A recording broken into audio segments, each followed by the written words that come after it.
Visa सिर्फ 20 लाख रुपए में। जी हाँ, आपने सही सुना। सियालकोट इमिग्रेशन ने कार्रवाई करते हुए एक मुलजिम जिसका नाम मुबशिर हुसैन है को गिरफ्तार किया है, जिसके दस्तावेज चेक करने पर पता चला कि उस पे के पासपोर्ट पे जो स्पेन का वीज़ा था वो जाली था। इब्तदाई तफ्तीश करते वक्त पता चला कि जो मुलजिम था उसने कहा था कि किसी एजेंट को 20 लाख रुपए दे के स्पेन का वीज़ा लगाया था।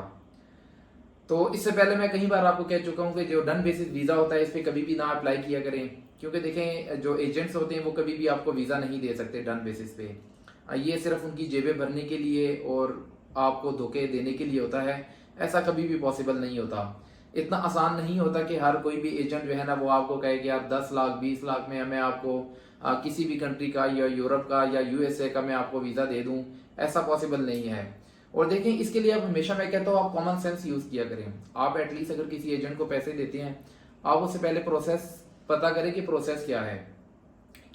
मैं आपको सिंपल एग्जांपल दूंगा कि स्पेन के लिए ये है कि आपको डॉक्यूमेंट्स खुद जमा कराने होते हैं। आपकी जगह कोई एजेंट या कोई और बंदा जो है वो जो डॉक्यूमेंट जो है वो सबमिट नहीं करवा सकता, वो बीएलएस में होते हैं। ठीक है, तो अगर आपने किसी एजेंट को पैसे दिए हैं तो अगर आपका इंटरव्यू मतलब आपने डॉक्यूमेंट सबमिट ही नहीं करवाए, खुद बीएलएस जाके, तो फिर आपका वीज़ा कैसे लग सकता है? पॉसिबल ही नहीं है ना। सेम इसी तरह अगर आप जर्मनी का करते हैं तो आपको खुद एम्बेसी जाके इंटरव्यू देना पड़ता है, तो अगर आपने नहीं दिया इंटरव्यू तो आपका वीज़ा कैसे लगता है? सेम विद फ्रांस, अगर आपने इंटरव्यू नहीं दिया, फ्रांस में इंटरव्यू लेता है, तो अगर आपने इंटरव्यू नहीं दिया तो आपका वीज़ा कैसे लग सकता है?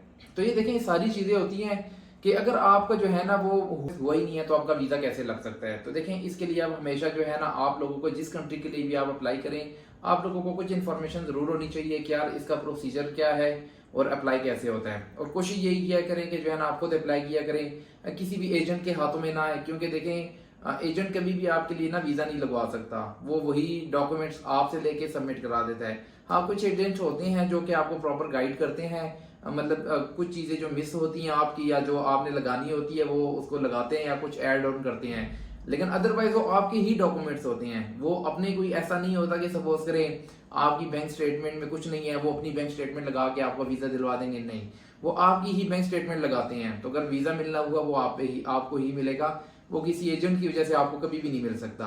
सेम विद वो सिर्फ आपकी मतलब होटल बुकिंग और फ्लाइट रिजर्वेशन, कवर लेटर, ठीक है ना, ये सारी चीजें वो बना देते हैं कुछ। इसके अलावा जितने भी डॉक्यूमेंट्स लगने वो आपके अपने डॉक्यूमेंट्स लगे हैं, वो एनटीएन है, वो आपकी जॉब के डॉक्यूमेंट्स हैं, आपकी कंपनी के हैं, वो आपकी जो है ना बैंक स्टेटमेंट हो गई, कोई भी डॉक्यूमेंट्स है वो आपके लगने, किसी एजेंट की नहीं लगने। तो ये चीज हमेशा याद रखा करें कि इस आप जो है ना खुद अप्लाई किसी एजेंट के थ्रू ना किया करें। और अगर खुद आप अप्लाई करते हैं तो, और अगर आपका जो है सोर्स ऑफ इनकम आपका जो है ना वो ठीक है, सपोज करें अगर आप महीने का 50,000 कमाते हैं या 50 लाख कमाते हैं, आपकी सोर्स ऑफ इनकम है कि ये पैसे आ कहाँ से रहे हैं, तो आपको जो है ना मोस्टली कंट्री तो आपको वीजा इशू करेगी। लेकिन अगर आपके सपोज करें महीने का 50 लाख भी आता है, सोर्स ऑफ इनकम नहीं है, मतलब कभी पैसे कहाँ से आ रहे हैं और कभी कहाँ से आ रहे हैं और कोई उसका जो है ना आता पता नहीं है, सोर्स नहीं है कि पैसे आ कहाँ से रहे हैं, तो वो जो है ना बेशक आपके अकाउंट में जितने पैसे ही क्यों ना वो हेल्पफुल नहीं होते। तो ये अगर आपकी जो है ना जेन्युइन अगर आपके पैसे आ रहे हैं तो आपको मिल जाएगा। मैंने जब अप्लाई किया था स्पेन का, उस वक्त मेरी एक ही कंट्री की थी ट्रेवल हिस्ट्री और वो भी टर्की की थी। जब मैंने टर्की का भी पहली बार अप्लाई किया था तब भी मैंने किया था और मुझे मिल गया था, जबकि मोस्टली टर्की नहीं देता फ्रेश पासपोर्ट पे, तब भी मुझे मिल गया था। जब स्पेन का किया था, जबकि अप्लाई करके मुझे फील हुआ था कि यार शायद मैंने ज्यादा जल्दी कर दी है यूरोप के वीजे के लिए, क्योंकि मैंने एक ही कंट्री में टर्की जो है वो मैं ट्रैवल किया था। फिर मैंने आते साथ ही कुछ मंथ बाद मैंने स्पेन का अप्लाई कर दिया था, लेकिन स्पेन ने जो है मुझे वीजा ग्रांट कर दिया था। जो उसकी मेन रीजन थी वो यही थी कि जो मेरी जो सोर्स ऑफ इनकम थी वो प्रॉपर थी, क्योंकि मैं फ्रीलांसर हूँ, मैं कंपनी भी है अपनी, तो जो पैसे हैं वो प्रॉपर आ रहे थे कि थ्रू द चैनल आ रहे थे कि क्लाइंट भेज रहा है, कॉन्ट्रैक्ट्स हैं, प्रॉपर चैनल से आ रहे थे कि यार ये पैसे आ रहे हैं यहाँ से, ठीक है ना। तो उसके बाद फिर जो है ना आपको कोई भी कंट्री है वो आपको इशू नहीं करती, मतलब आपके लिए इशू क्रिएट नहीं करती और आपको वीजा जो है वो ग्रांट कर देते हैं। तो कोशिश यही करें आप खुद अप्लाई करें और किसी एजेंट के पास जाने की जरूरत नहीं है।